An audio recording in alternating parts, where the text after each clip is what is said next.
The lord. Good. క్రీస్తు యేసు ప్రభుని దివ్యమైన నామంలో ప్రభునందు ప్రియ హోలీ చర్చ్ మినిస్ట్రీస్ సంఘ విశ్వాస సమాజానికి శుభములను వందనములను తెలియచేసుకుంటూ ఉన్నాను. మీ మధ్యలో ఈ విధంగా ఈ సంఘ ప్రత్యేక సాంవత్సరిక 24th యానివర్సరీ సెలబ్రేషన్స్ నేను కూడా భాగస్తున్నాయి. మీతో సహవసిస్తూ ఒక పూర్తి దినం ఈ ఆరాధనా సమయం, అలాగే సాయంత్రపు ప్రత్యేక ఈ వార్షిక స్తుతి కృతజ్ఞత కూడికలో భాగస్తుని కావడానికి ప్రభు ఇచ్చిన ఈ ధన్యకరమైన భాగ్యానికై నేను ఆయనకు వందనస్తుని. ప్రియులు దేవుని సేవకులు రమేష్ అయ్య గారు చెప్పినట్టుగా 2017వ సంవత్సరం అనుకుంటాను నేను మీ మధ్యకు వచ్చాను. ఆ సమయంలో 1-2 స్థలాల్లో దేవుని వాక్యాన్ని ప్రకటించిన జ్ఞాపకాలు నాకు స్పష్టంగా ఉన్నాయి. రమారమి మరలా ఒక 8 సంవత్సరాలు ఆ తర్వాత దేవుని ఈ ప్రత్యేకించబడిన సహవాసము మధ్యలో నేను ఉండడం, ఇది ప్రభు నాకు ఇచ్చిన గొప్ప భాగ్యమే. నేను వచ్చినప్పుడు మీరు ఎక్కడ కూడుకున్నారో నాకు గుర్తులేదు, పైన. That's good. అయితే మీరు సంఖ్యాపరంగా అన్ని విధాలుగా ఎదిగి ఉంటున్నారు, వర్ధిల్లుతున్నారు అని నాకు అనిపిస్తోంది. దాన్ని బట్టి దేవునికి వందనాలు. మీ సంఘం చాలా సామాన్యమైన దీన స్థితిలో నుంచి ఎదిగి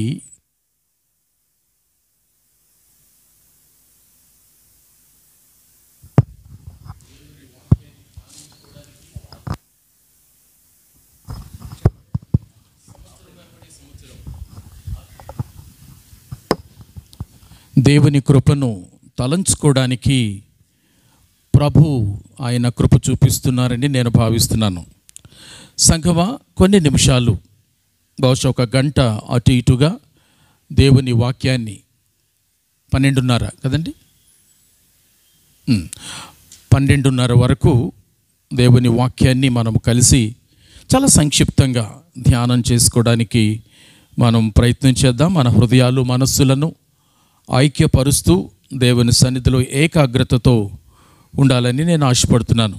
ఈ ఆదివారపు ఆరాధన, అలాగే ఈ సందేశము, ఈ సభ ముగిసి మనం వెళ్ళే సమయానికి దేవుడు మనతో ఏం మాట్లాడారు, నేనేం తీసుకుపోవాలి. మనము హోటళ్లకు వెళ్ళినప్పుడు అక్కడ తినేది ఉంటుంది, మీరు బోర్డు చూసుంటారు, టేక్ అవే అని ఉంటుంది, ఇంటికి తీసుకుపోయేది అన్నట్టుగా. అలాగున ఏం మోసుకుపోవచ్చు ఇవాళ దేవుని యొక్క వాక్య సన్నిధిలో నుండి అని ఆలోచనతో మనం ఉండాలని నేను ఆశపడుతున్నాను. మీరందరూ తెలుగు చదవగలిగినట్లయితే 1 తిమోతి పత్రికను పెద్ద బైబిల్లో 190వ పేజీ కుడివైపు నుండి ఉంటుంది. 1 Timothy, the book of 1 Timothy, or the epistle of Paul to Timothy, the first epistle. అలా చూస్తే మీరు ఎప్పుడైనా ఈ 1 తిమోతి పత్రికను చదివినట్లయితే అది కూడా కూర్చొని at a stretch, at one go 6 అధ్యాయాలు ఉన్నాయి. చదివితే పెద్ద టైం పట్టదు, ఒక 15 నిమిషాల లోపునే చదివేయచ్చు. ఎప్పుడైనా ఇలాగున 1 తిమోతి పత్రికను వరుసగా బిగిని చదివేస్తే అందులో ఒక మాట పదే వచ్చి ఉండుట మీరు గమనిస్తారు. ఎవరికైనా అలాంటి అనుభవం ఉంటే ఆ మాట ఏంటో చెప్పగలరా? ఓకే, ఇప్పుడు మనం చూద్దాం. నేను కొన్ని వచనాలు చెప్తాను, అందులో ఒక్క పదాన్ని మాత్రమే చదువుతాను. అదేంటో మీరు గమనించండి. 1 తిమోతి 11వ అధ్యాయము మధ్యలో భక్తి హీనులకును, 2వ అధ్యాయము 1వ వచనము సంపూర్ణ భక్తియు, 2వ అధ్యాయము 10వ వచనము దైవ భక్తి కలవారమని, 3వ అధ్యాయము 16వ వచనం దైవ భక్తిని, 4వ అధ్యాయము 7వ వచనం దేవ భక్తి విషయములో, 8వ వచనం దైవ భక్తి. పేజీ తిరిగేసి 5వ అధ్యాయము 4వ వచనము మధ్యలో భక్తి కనుపరుచుటకును, 6వ అధ్యాయము 3వ వచనము దైవ భక్తికి, 5వ వచనము దైవ భక్తి, 6వ వచనము సంతుష్టి సహితమైన దైవ భక్తి, 11వ వచనం భక్తిని. రైట్, ఇప్పుడు చెప్తారా? ఏ ఒక్క మాట పదే పదే పదే వచ్చింది? భక్తి. భక్తి, దేవభక్తి, దైవభక్తి, సంపూర్ణ భక్తి, సంతుష్టి సహితమైన దైవభక్తి. ఇలా మెట్టుకు ఒక మాట పదే పదే వచ్చింది, అది భక్తి. ఈ భక్తి అన్న మాటను ఇంగ్లీష్లో గాడ్లీనెస్ అని అంటారు. ఇది బయటకు వెళ్తుందా? రైట్, అయితే నన్ను కట్టిపడేసినట్టే. It's okay.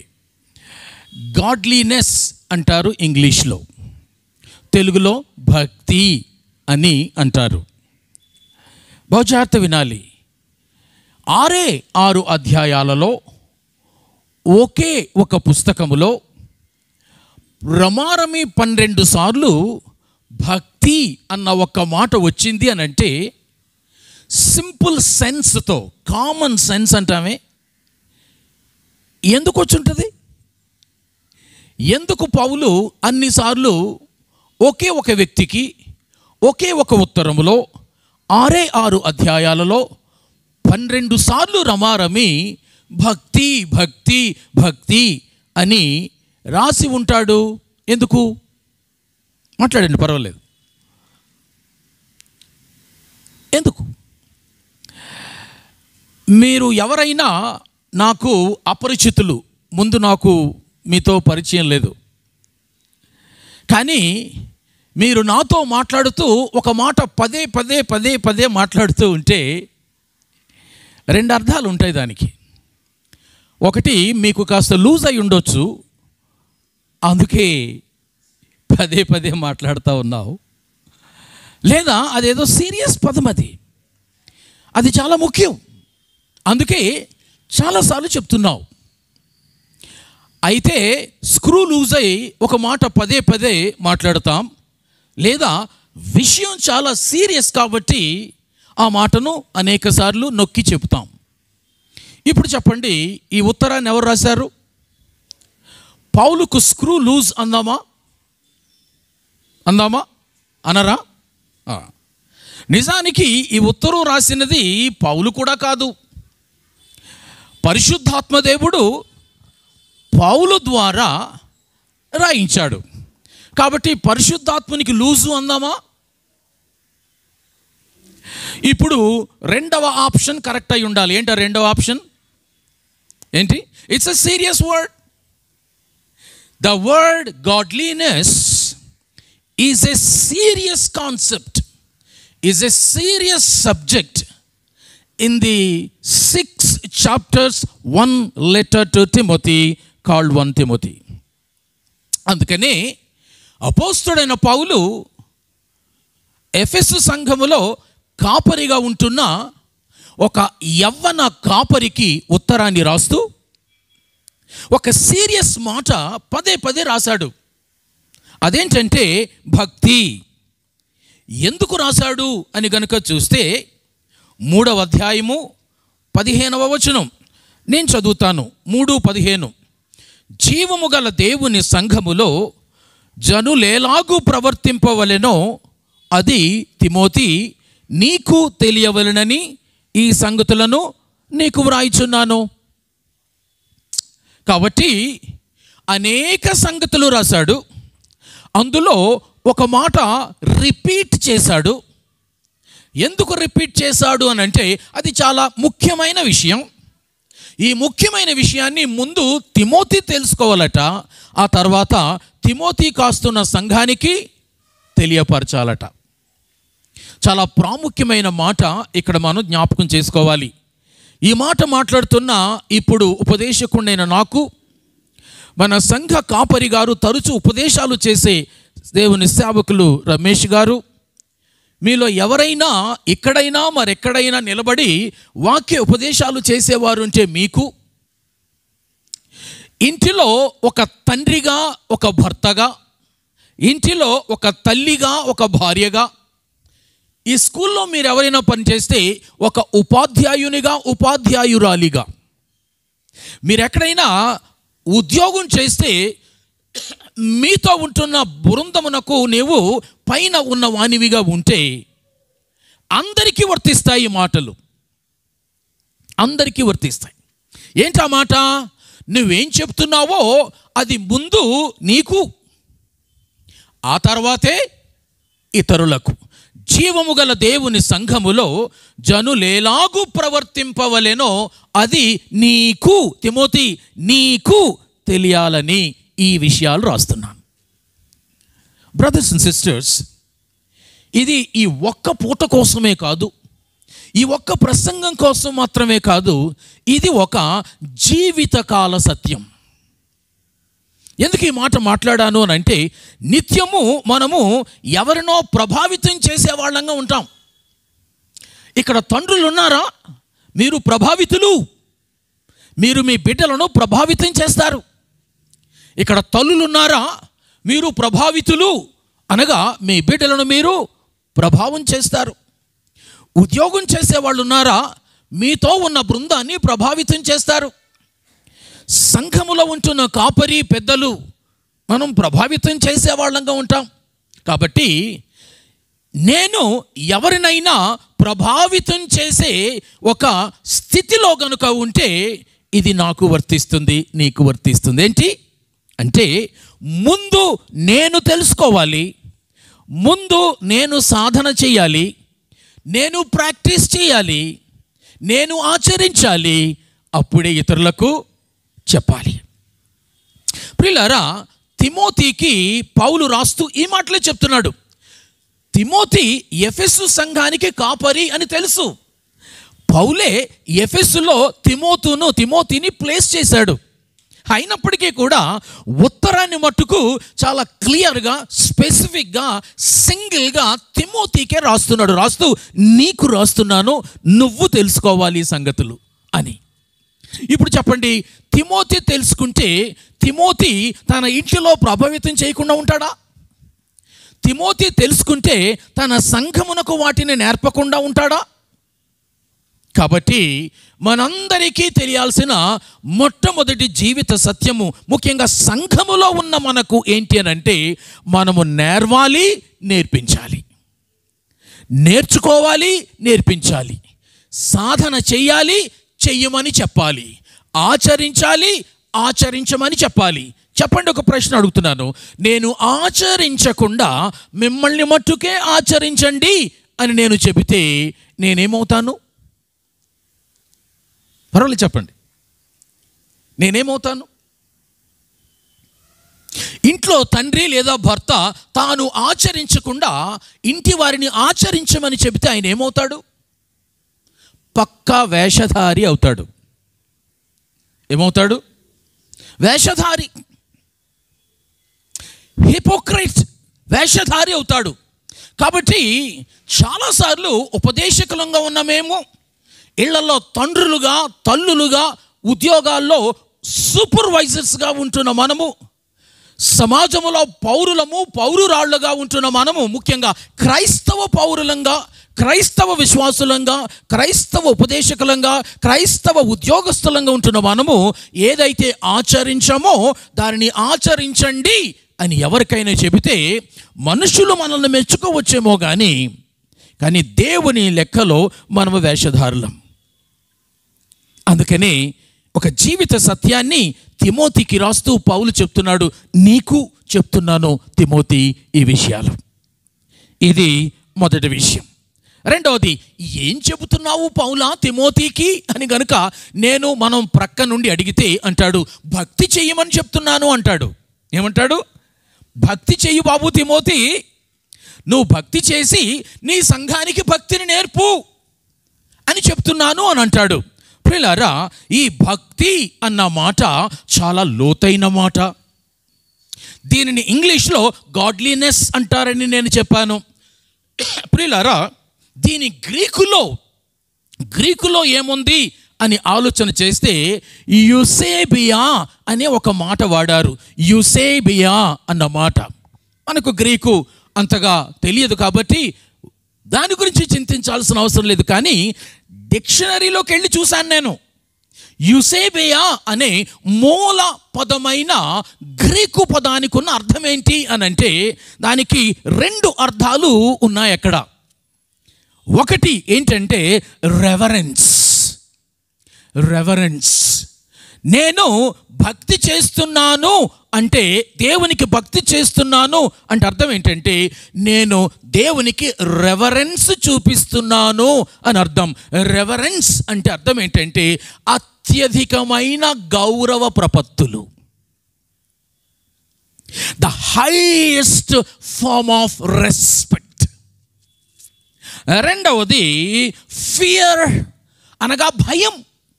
ఇది మంచి భయం, ఇది సద్భయం. దేవుని దగ్గర మనం ఎప్పుడు కూడా మంచి భయాన్నే చూపాలి. మంచి భయం అంటే సద్భయం, అంతే తప్ప ఆయన ఒక భూతంగా, ఆయన ఒక రాక్షసునిగా, ఆయన ఒక భయంకరునిగా అలా కాదు. ఆయన గొప్ప దేవుడు, ఆయన మహోన్నతుడు. ఇందాక మీరు పాడారు, సైన్యములకు అధిపత్యగు దేవుడు. అలాంటి స్థాయిలో ఉన్న ఆయనకు నేను సద్భయాన్ని చూపాలి, మంచి భయాన్ని చూపాలి. ఈ భయము అందరికంటే అధికమైన స్థాయిలో చూపే భయం. ఈ గౌరవం అందరికంటే అధికమైన స్థాయిలో చూపే గౌరవం. ఇక భూమి మీద ఒక క్రైస్తవ విశ్వాసి దేవునికి తప్ప మరి ఎవరికి అత్యధికంగా భయపడకూడదు, దేవునికి తప్ప మరి ఎవరిని అత్యధికంగా గౌరవించకూడదు. ఇది అక్కడ వాడబడిన మూల పదము యూసేబియా. మనకు తెలుగులోకి వచ్చేసరికి చాలా సింపుల్గా భక్తి భక్తి అని రాసి పడేశారు, కానీ మూల అర్థాన్ని మర్చిపోకండి. అందుకే నేను మీకు ఒక సలహా సూచన ఇస్తున్నాను. నేను ఏదైతే పాటిస్తున్నానో అదేంటంటే, మీ దగ్గర తెలుగు బైబిల్ ఉండాలి, మీకు కన్నడ కూడా వస్తే కన్నడ బైబిల్ పెట్టుకోండి, ఉమ్మడిగా ఇంగ్లీష్ వస్తే ఇంగ్లీష్ బైబిల్ మంచిది పెట్టుకోండి. వాటితో పాటు గ్రీకు ఇంగ్లీష్ లెక్సికన్ అని ఉంటుంది, ఇంటర్లీనియర్ అని ఉంటుంది, అది కూడా పెట్టుకోండి. దీనివల్ల వాక్యాన్ని లోతైన మూల అర్థాలతో తెలుసుకోవాలి అన్న ఆశ ఉంటే మీ ఆశ తీరుతుంది. కాబట్టి ప్రియులారా, ఆ మూల పదము భక్తి, గాడ్లీనెస్, యూసేబియా అన్న మాటకున్న 2 అర్థాలు ఏంటంటే అత్యధికమైన గౌరవము, అత్యధికమైన భయము. ఈ 2 గనుక మనము దేవునికి మాత్రమే చూపిస్తే మనము భక్తి చేస్తున్నట్టు లెక్క. ఈ 2 మనలో లేకపోతే మనము భక్తి చేస్తున్నట్టు కాదు. నేను దేవునికి ఎందుకు భయపడనండి, భయపడతాను కదా. నేను వెంటనే నిన్ను అడుగుతాను, దేవునికి భయపడవు అని నేను అనలేదమ్మా, అందరికంటే అన్నిటికంటే ఎక్కువగా భయపడుతున్నావా దేవునికి? నేను దేవుని గౌరవించకుండా ఎలా ఉంటానండి అని అంటావా? నా తిరుగు ప్రశ్న మంచిదే, కానీ అందరికంటే అన్నిటికంటే దేవునికి మాత్రమే అత్యధికమైన గౌరవాన్ని ఇస్తున్నావా? ఈ రెండు నీలో నాలో నెరవేరితే మనము మాత్రమే బైబిల్ చెబుతున్న భక్తి చేస్తున్నట్టు లెక్క. బైబిల్ మూల అర్థములు చెబుతున్నా భక్తిని చేస్తున్నట్టు లెక్క. అలా కాకుండా దేవుని కంటే నీకు ఎవరైనా ఏవైనా ఎక్కువైతే నువ్వు చేస్తున్నది భక్తి కాదు. దేవుని కంటే ఎవరికైనా దేనికైనా వేటికైనా అధికమైన గౌరవాన్ని ఇస్తూ ఉంటే నువ్వు భక్తి చేస్తున్నట్టు కాదు. అందుకే సమయం తీసుకొని ఈ మాట నేను వివరించడానికి ప్రయత్నం చేస్తున్నాను. ఇప్పటికి మీకు అర్థమయ్యింది అని నేను అనుకుంటున్నాను. కాబట్టి ప్రియులారా, ఇలాంటి భక్తిని నేను చేయాలి, నా సంఘానికి నేర్పించాలి. ఇలాంటి భక్తిని నేను చేయాలి, నా ఇంటి వారికి నేర్పించాలి. అలా గనుక నేను చేయకపోతే నేను ఒక వేషధారిని అవుతాను. ప్రియులారా, ఈ ఉదయకాలపు వేళలో అపోస్తలుడైన పౌలు ఎంత ధాటిగా ధీటుగా తిమోతికి ఈ మాట రాస్తున్నాడంటే అతడు వేషధారి అయి రాయడం లేదు ఈ మాట. అతడు పక్కా సాధన చేస్తూ ఆచరిస్తూ తన మట్టుకు తాను దేవునికి మాత్రమే అధిక గౌరవాన్ని ఇస్తున్నవానిగా, తన మట్టుకు తాను దేవునికి మాత్రమే అధికంగా భయపడుతున్నవానిగా సాధన చేస్తూ ఒక యవ్వన సేవకుడైన తిమోతికి నువ్వు అలా చెయ్యి తిమోతి అని చెప్తున్నాడు.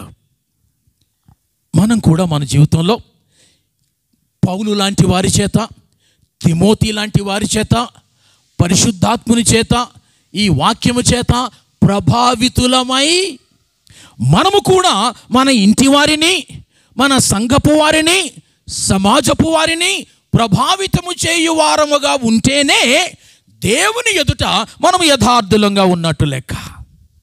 అలా లేకపోతే పక్కా వేషధారులం అన్న మాటను జ్ఞాపకం చేస్తూ ఉన్నది వాక్యం. ఇది మొదటి జీవిత సత్యం. రెండవది, మరైతే అలాంటి భక్తిలో ఏమేమి ఉంటాయి?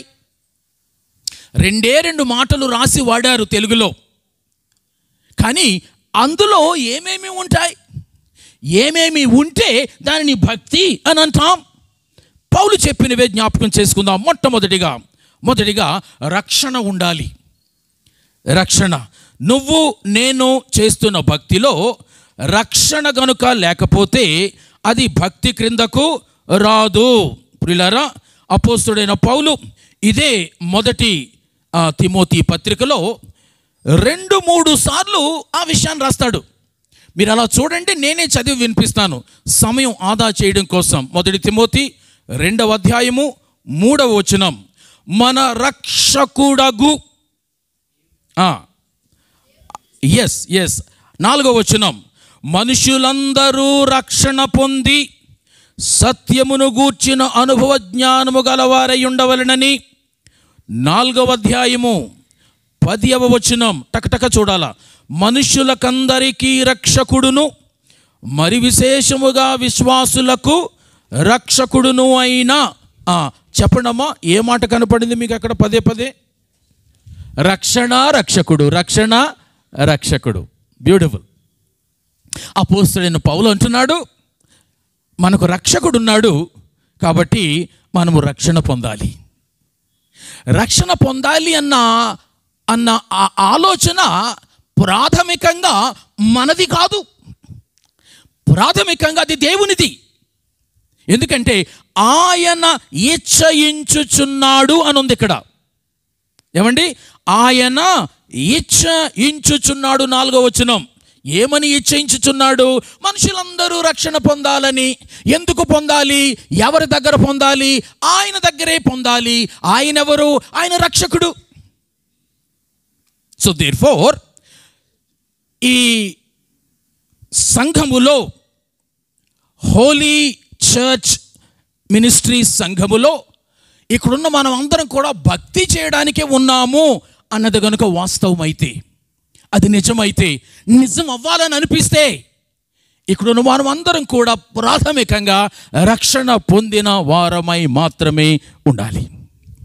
ఎందుకంటే రక్షణ లేకపోతే భక్తి ఇంకా స్టార్ట్ చేయలేనట్టే లెక్క. భక్తి నేను మందిరంలోకి వచ్చి కూర్చుంటే మొదలవ్వదు. భక్తి నేను పాటలు పాడితే స్టార్ట్ కాదు. అర్పణలలో లేదు, బలలో పాల్గొనడంలో లేదు, ప్రసంగంలో లేదు. ఇక మీరు భక్తిపరమైన మతపరమైన ఏ కార్యక్రమాల్లో ఉన్నా అందులో భక్తి మొదలు కాలేదు. భక్తి ఎక్కడ మొదలవుతుందంటే with your personal relationship with the saviour. ఈ రక్షకునితో నా వ్యక్తిగత సంబంధముతో మొదలవుతుంది. పిల్లరా, నువ్వు జీవించడం ఎప్పటి నుంచి స్టార్ట్ చేసావు అని కనుక నేను అడిగితే, నువ్వు నీ తల్లి గర్భంలో నుంచి అలా బయటకు వచ్చి రాగానే నీకు నోరు వస్తే కళ్ళు తెరిచి మీ అమ్మను చూసి మమ్మీ అని కనుక నువ్వు పిలవగలిగితే అక్కడతో నీకు మీ అమ్మకు రిలేషన్షిప్ స్టార్ట్ అయింది. ఆ మాటకు వస్తే కడుపులో ఉండగానే స్టార్ట్ అయింది. ఎందుకంటే నువ్వు నీ తల్లి గర్భంలో ఉన్నావు.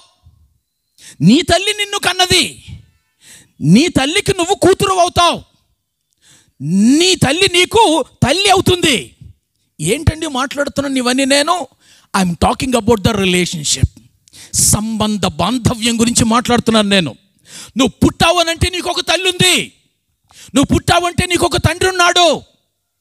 What am I talking? I'm talking about the human relationships. నువ్వు ఉన్నావు అని అంటే సంబంధ బాంధవ్యాల మధ్యలో ఉన్నావు. నువ్వు పుట్టావంటే ఒక తల్లి ఉంది, నువ్వు పుట్టావంటే ఒక తండ్రి ఉన్నాడు. ఇన్ ద సేమ్ వే నువ్వు భక్తి చెయ్యాలి అని అంటే నీకు దేవుడు స్వీయ రక్షకుడై తీరాలి. నీకు ఆయన స్వరక్షకుడు కాకపోతే నువ్వు భక్తి స్టార్ట్ చేయలేదు. దేవునితో నీ సంబంధం ఏంటి అని నేను అడిగితే నువ్వు తడుముకుంటే, తల గోక్కుంటే నువ్వు ఇంకా భక్తి స్టార్ట్ చేయలేదని అర్థం. అలా కాకుండా అదేంటండి, యేసయ్య నా దేవుడండి, ఆయన నా రక్షకుడండి, నా విమోచకుడు, నా ప్రాణప్రియుడు, నా స్నేహితుడు, నా దైవం, ఇలా నువ్వు వర్ణించుకుంటూ పోతూ ఉంటే అది పెదవులలో నుండి కాక నీ హృదయ అంతరంగములో నుండి వస్తూ ఉంటే, ఆయన గురించి నువ్వు వర్ణిస్తూ ఉంటే నీలో నీవే తాదాత్మ్యం చెంది మమేకమైపోయి ఆ పారవశ్యంలో ఉండి మాట్లాడుతూ ఉంటే అదన్నమాట you have a relationship with him.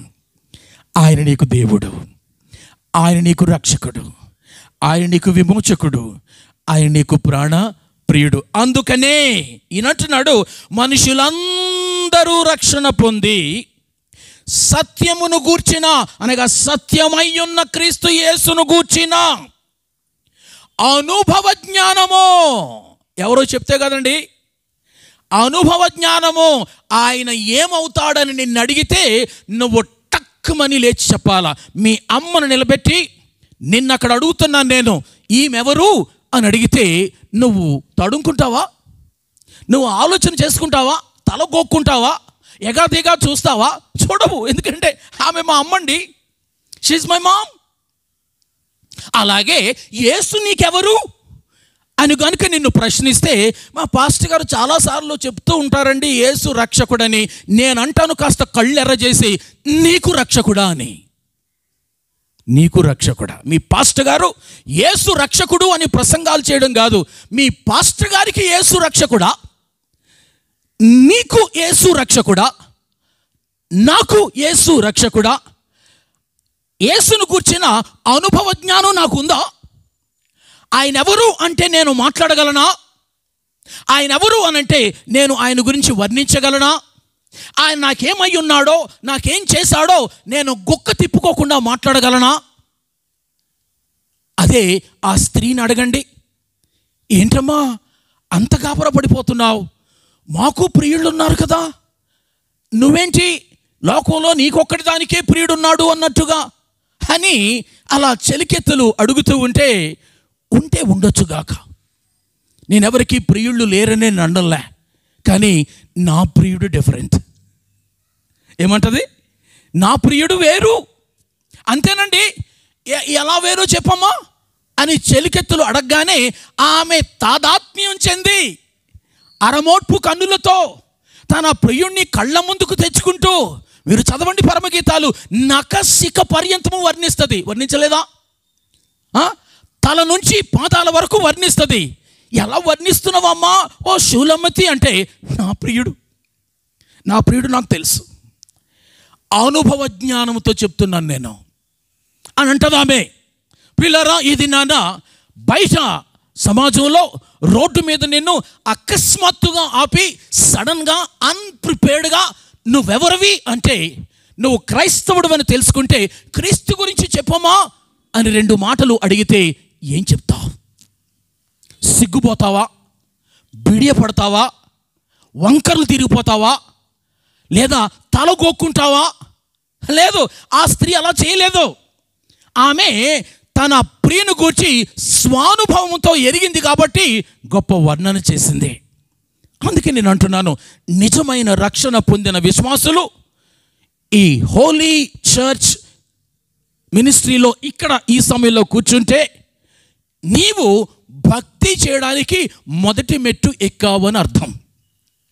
రక్షణ లేకపోతే నువ్వు చేసేది భక్తి కాదు. మీరు కనుక నన్ను అడిగితే మరైతే అటు హిందువులు చేస్తున్నది భక్తి కాదు అంటారా? డెఫినెట్గా నా దృష్టిలో ఈ వాక్యపు వెలుగులో భక్తి కాదు. వారు కాని భక్తిని, లేని భక్తిని చేస్తూ భక్తి అన్న భ్రమలో వారుంటే నిజమైన దేవుణ్ణి నీ కళ్ళ ముందు పెట్టుకొని నీవు ఆయనను స్వానుభవానికి తెచ్చుకోకుండా నువ్వు కూడా క్రైస్తవ మతపరమైన వాటిలో మునిగి తేలుతూ ఉంటే వారికి నీకు తేడా లేదు.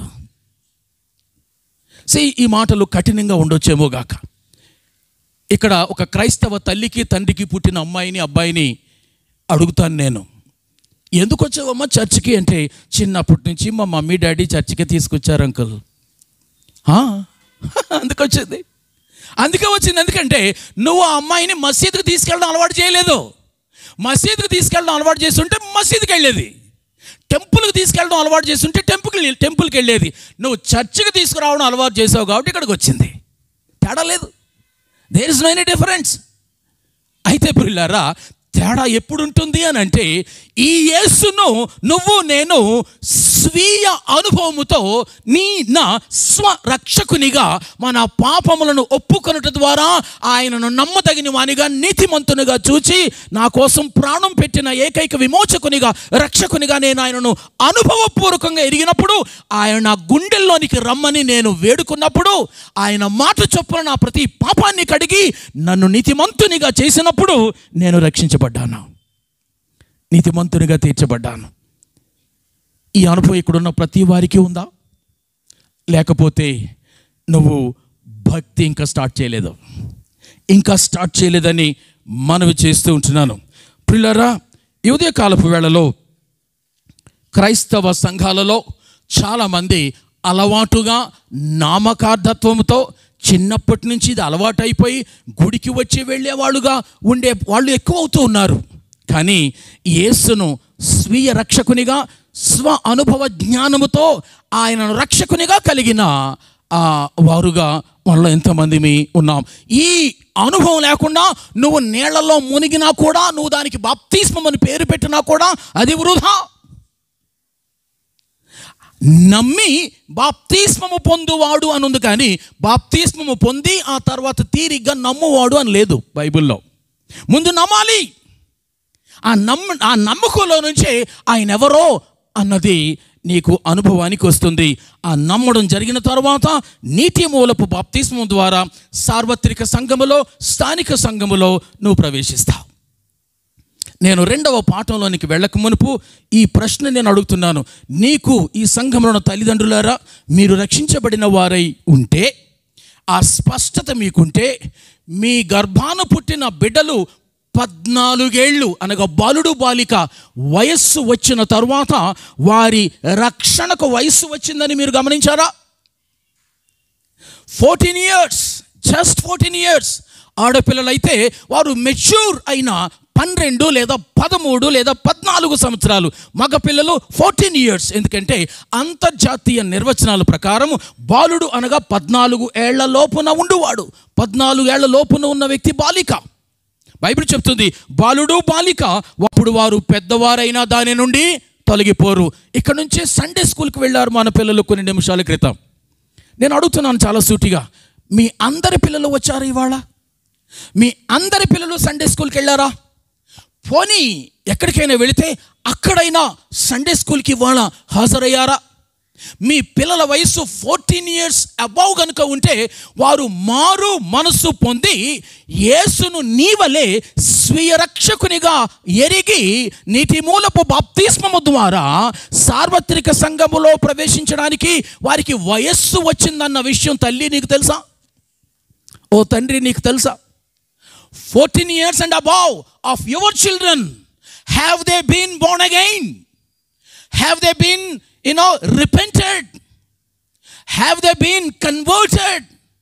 And have they been baptized? అలా లేనట్లయితే మీరు అనుకుంటున్నారేమో మీ పిల్లలకి ఇంకా వయస్సు రాలేదని ప్రభు నమ్ముకోవడానికి వచ్చేసింది.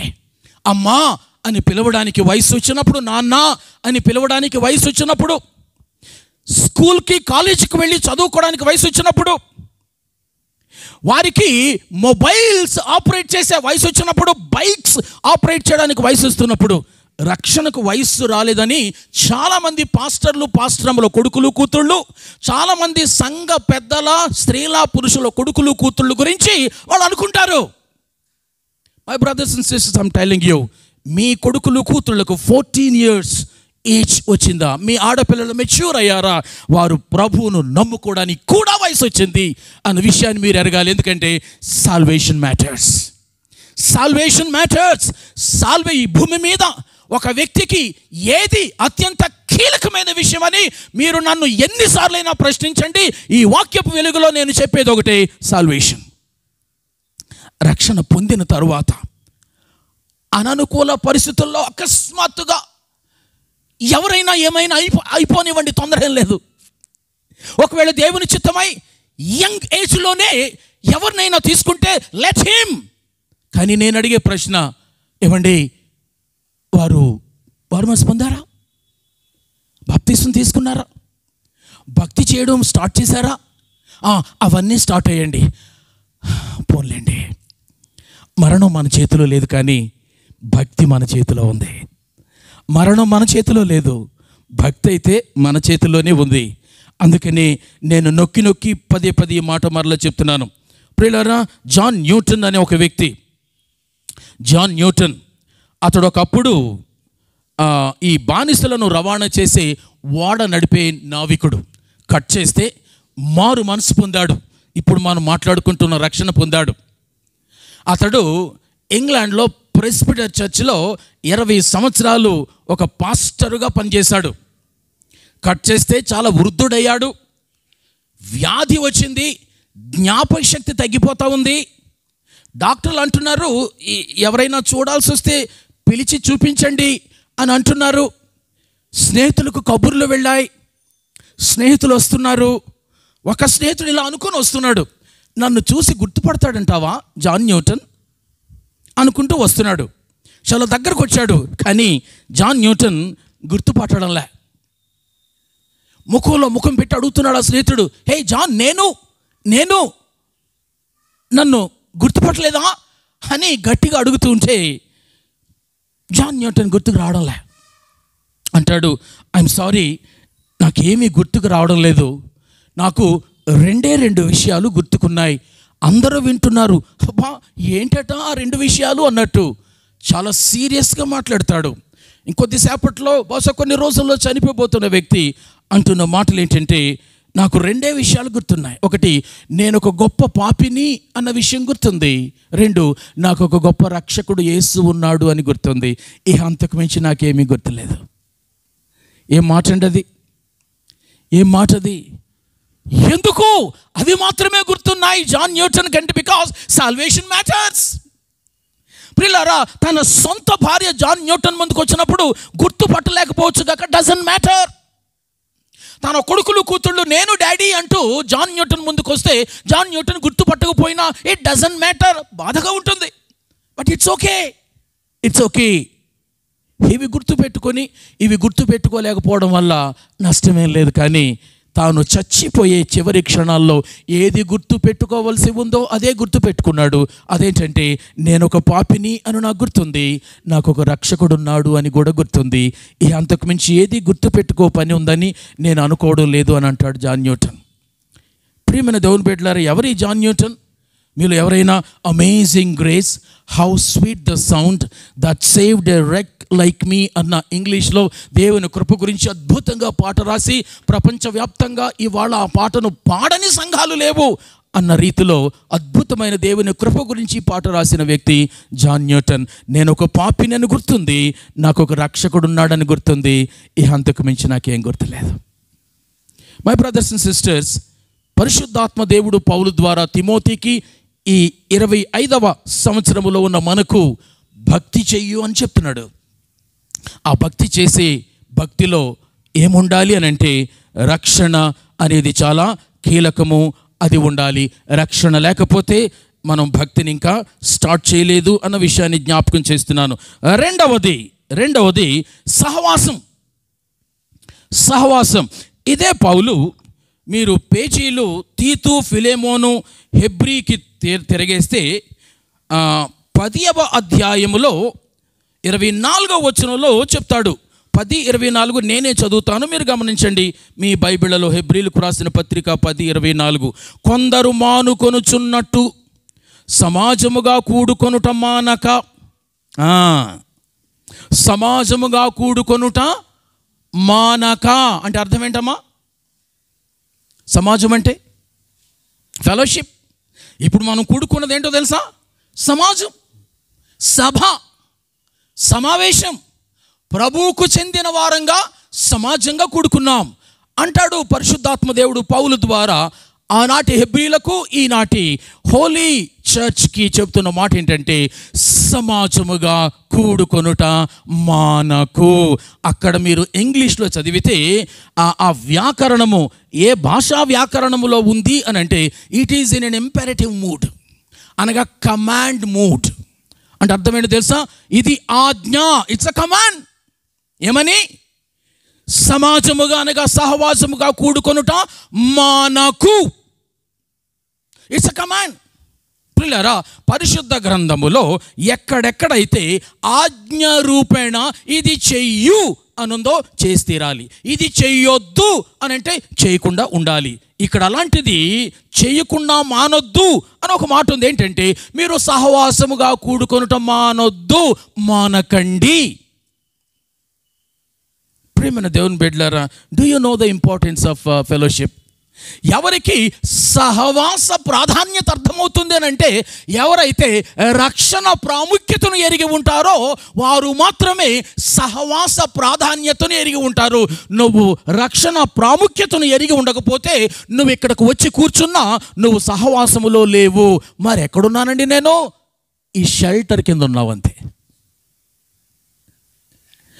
రక్షణ పొందని వారు ఇవాళ ఆదివారం ప్రపంచవ్యాప్తంగా ఎవరెవరు ఎక్కడ ఇలాంటి కూడికలలో కూర్చున్నారో వారు ఎక్కడున్నారో చెప్పనా? వారు మందిరాలలో ఉన్నారు, సంఘములో లేరు. It's a serious subject that you should understand. ఎందుకంటే వాళ్ళు చాలామంది గుడికి వచ్చి నేను సంఘానికి వచ్చానని ఫీల్ అవుతూ ఉంటారు. లేదు, గుడి వేరు, సంఘం వేరు. గుడి నీకు ఇసుక, ఇనుము, ఇటుక, ఐరన్ ఇవన్నీ ఉంటే తయారైపోతుంది. ఒక ఇంజనీర్ టెంపుల్ కడతాడు, ఒక మేస్త్రి వర్కర్స్ బిల్డింగ్ కడతారు. ఇది అలాగే కట్టారు. కానీ సంఘము అలా కట్టబడలేదు. సంఘాన్ని ఇంజనీర్ కట్టలేదు, మేసన్ కట్టలేదు, లేబర్ కట్టలేదు. ఇనుము, ఇటుక, ఇసుక, పిక్కలు, చిప్స్ వీటితో కట్టలేదు.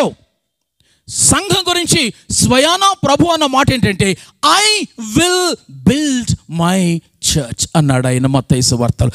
నేను నా సంఘమును కట్టుదును, పాతాళ లోక ద్వారములు దాని ఎదుట నిలువ నేరవు.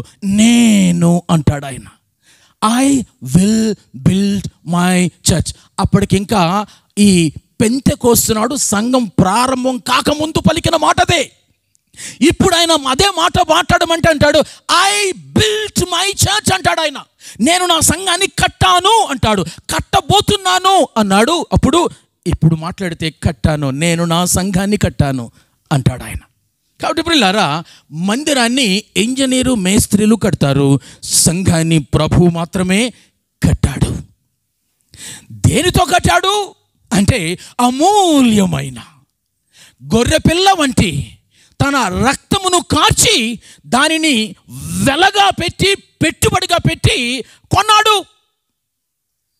కాబట్టి సంఘాన్ని కట్టింది ఆయన, సంఘం కోసం పెట్టుబడి పెట్టింది కూడా ఆయనే. సంఘము పూర్తిగా ప్రభు సొత్తు, ఇంకెవ్వడి సొత్తు కాదు. ఈ బిల్డింగ్ ఎవరి సొత్తు అయినా కావచ్చేమో కానీ సంఘం మట్టుకు ప్రభుని సొత్తు. కాబట్టి ప్రియులారా, ఈ సంఘములో నువ్వు నేను మిగిలిన వారితో సహవాసము చేయుట అనే ఆజ్ఞను నమ్మకంగా చెయ్యాలనంటే రక్షణ ప్రాముఖ్యతను ఎరగాలి, సహవాస ప్రాధాన్యతను కూడా మనము ఎరగాల్సిన వారమై ఉన్నాం. ప్రియులారా, ఒక మాట అడగనివ్వాలి. ఉన్నారా మీరు ఇక్కడ? Are you listening? ప్లీజ్, ఇవి చాలా ప్రాముఖ్యమైన టీచింగ్. ఇది ప్రసంగంగా నేను మాట్లాడాలి. It's a teaching. ఇందులో సొటీరియాలజీ మాట్లాడాను, ఇందులో ఎక్లీషియాలజీ కూడా ఉంది, సంఘశాస్త్రం ఉంది, రక్షణ శాస్త్రం ఉంది. సంఘశాస్త్రంలో సహవాసం ప్రత్యేకమైన అంశం అది. కాబట్టి నువ్వు యేసు నాకు రక్షకుడైతేనే యేసు వెలబెట్టి కొనిన సంఘములో నేను సహవాసములో ఉంటాను. ఆయన నాకు రక్షకుడు కాకపోతే నేనుండేది గుడి క్రిందే కానీ సంఘములో కాను. మీరెంత స్పష్టంగా ఈ మాటలు మీ మెదడుకు ఎక్కించుకుంటారో అంత మంచిది.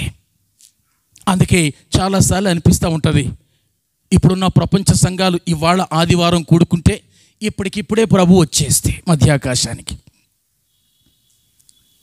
ఖచ్చితంగా ఇలా జరగాలని నా ఆశ కాదు, కానీ ఉన్న పరిస్థితి ఎలా ఉందంటే గుడిలో ఉన్నవారు విడువబడతారు, సంఘములో ఉన్నవారు మాత్రమే ఎత్తబడతారు. ఆ రోడ్డు మీద నడుస్తూ యేసు ప్రభు నమ్ముకొని పని మీద పోతున్న వారు ఎత్తబడతారు. రోడ్డు మీద పోతూ యేసును స్వీయ రక్షకునిగా ఎరుగని వారు విడవబడతారు. ఎత్తబడ్డం ఎక్కడైతే ఏంటి, విడవబడ్డం ఎక్కడైతే ఏంటి. విడవబడ్డం గుళ్ళోనూ జరగవచ్చు, విడవబడ్డం రోడ్డు మీద జరగవచ్చు. ఎత్తబడ్డం నువ్వు సంఘములో ఉంటే ఇక్కడ జరుగుతుంది, ఎత్తబడ్డం నువ్వు రోడ్డు మీద పని మీద పోతూ ఉంటే అక్కడి నుంచి కూడా జరుగుతుంది. See the difference. అందుకే ప్రియమైన దేవుని బిడ్డలారా, గుడిలో కాదు మనం ఉండాల్సింది, ప్రభు సహవాసము గురించి మాట్లాడిన తన సంఘములో ఉండాలి. సహవాసం అంటే ఏంటండి? ఒక 50 తలకాయలు, ఒక 100 తలకాయలు ఒక చోట కూర్చోబెడితే సహవాసమా? కాదు, ఎంత మాత్రము కాదు. అలా అయితే జాతరలు బెటరు.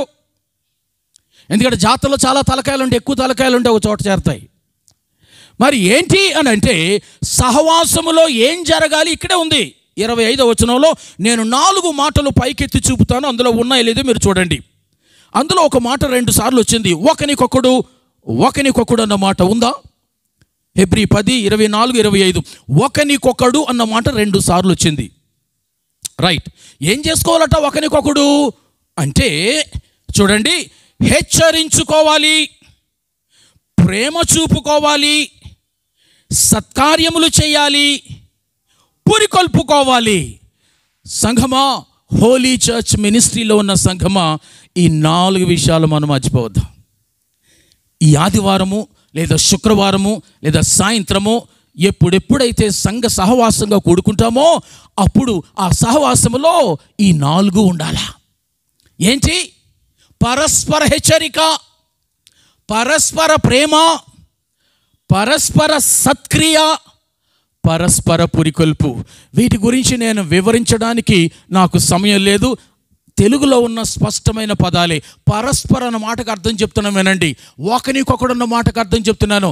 ఈ మన హోలీ క్రైస్ట్ చర్చ్లో లేదా హోలీ చర్చ్ ఫెలోషిప్లో ఒకవేళ 100 మంది మారు మనసు పొంది అనగా రక్షణ పొంది సంఘములో ఉంటూ సహవసిస్తున్న వారంగా ఉంటే ఒకరికొకరి మధ్యలో, మన ఇరువురి మధ్యలో, నీకు నాకు, నాకు నీకు, నీకు తనకి, తనకు నీకు, ఒకరికొకరి మధ్యలో హెచ్చరిక ఉండాలి. మనలో ఎవరైనా దారి తప్పుతూ ఉంటే మిగిలిన 99 మంది ఆ వ్యక్తిని గమనించి తమ్ముడా, చెల్లి, అన్న, అక్క, ఇలా కాదు కదా మనం ఉండాల్సింది అని అనాలి. ప్రేమతో సత్యము చెప్పుచు ఆ వ్యక్తిని తిరిగి సన్మార్గములోనికి, సత్య మార్గములోనికి తెచ్చుకోవాలి. ఇది జరుగుతుందా ఈ సంఘంలో? ఇది ఒకరికొకరు చేసుకోవాలి. ఇవాళ నేను నిన్ను దారిలోనికి రామ్మా అని అడిగాను, రేపు నేనే దారి తొలగిపోయాను అనుకోండి, అప్పుడు మీరు నన్ను చేరి అదేంటి తమ్ముడా నువ్వు ఇట్లాగంటున్నావు, అలా కాదు కదన్నా, నన్ను అన్నావు, నువ్వు ఇలా చేస్తున్నావేంటి, మనం ఇలా ఉండకూడదు కదా అని మీరు నాకు పరిచర్య చేయాలి, నాకు హెచ్చరిక చేయాలి. ఇది నిరంతరము చేయాలి. ఎంతకాలము? ప్రభు వచ్చేంత వరకు, నిన్న ఆయన పిలిచేంత వరకు, సంఘము నేల మీద ఉండేంత వరకు పరస్పర హెచ్చరిక ఉండాలి. అలాగే అగాపే పరిశుద్ధ దైవ ప్రేమతో నేను నిన్ను ప్రేమించాలి, నువ్వు నన్ను ప్రేమించాలి. మాటలు జాగ్రత్త వినండి. ఇవి మానవుల మధ్యలో ఉండే ప్రేమల గురించి మాట్లాడడం లేదు నేను. దేవుడు ఏ ప్రేమనైతే మనకు చూపించాడో ఆ పరిశుద్ధ దైవ ప్రేమ అని చెప్పబడిన మూల భాషలో ఆగాపే అన్న పేరుతో మాత్రమే వాడబడిన ఆ ప్రేమను నేను మీకు చూపించాలి, మీరు నాకు చూపించాలి. సంఘములో జరుగుతుందా ఈ ప్రేమ? ఎలాంటిది? 1 కొరింథీ తీనక్కర్లేదు, 13వ అధ్యాయములో ఉన్న ప్రేమ అది దైవ ప్రేమ, దేవుని సుగుణాలు గుణగణాలు కలిగిన ప్రేమ. అది అమర్యాదగా నడవదు, అది ఉప్పొంగదు, అది అపకారాన్ని మనసులో ఉంచుకోదు, అది త్యాగం చేసే ప్రేమ, అది ఇచ్చే ప్రేమ, అది డంబంగా ఉండే ప్రేమ కాదు. ఇలాంటి ప్రేమ నేను నీకు చూపించాలి, నువ్వు నాకు చూపించాలి, పరస్పరము చూపించుకోవాలి సంఘమైతే. ఇక 3వది సత్క్రియ. నేను ఏదో సందర్భంలో అవసరతలో ఉన్నాను, కానీ నా అవసరతను నేను తీర్చుకోలేను, నా సోదరుడు నా అవసరతను తీర్చగలడు, నా అవసరతలో చెయ్యి కలపగలడు. కలపాలి. సత్క్రియలో అతడు భాగస్థుడవ్వాలి. నేను అవసరతలో ఉంటే, తాను అవసరతలో ఉంటే మరుసటి రోజు నేను ఆ సత్క్రియ ఆయనకు చేయాలి. సత్ అంటే మంచిది, క్రియ అంటే క్రియ, పని, మంచి క్రియ. సంఘములో ఉన్న మనమందరము ఒకరికొకరు మంచి క్రియలు చేసుకోవాలి. రమేష్ గారు మీ ఇంటికి వచ్చారు, మీ పిల్లలు ఇంట్లోనే ఉన్నారు. ఊహించి నేను మాట్లాడుతున్నాను. ఏందమ్మా పిల్లలు ఇక్కడున్నారు, స్కూల్కి వెళ్ళలేదా? నా పంపిస్తానన్నా. పంపించడం ఏంటమ్మా, స్కూల్ తెరిచేశారన్నా. నేను వచ్చే వారం కాదు, ఇప్పుడు ఎందుకు పంపలేదు, ఎందుకున్నారు పిల్లలు?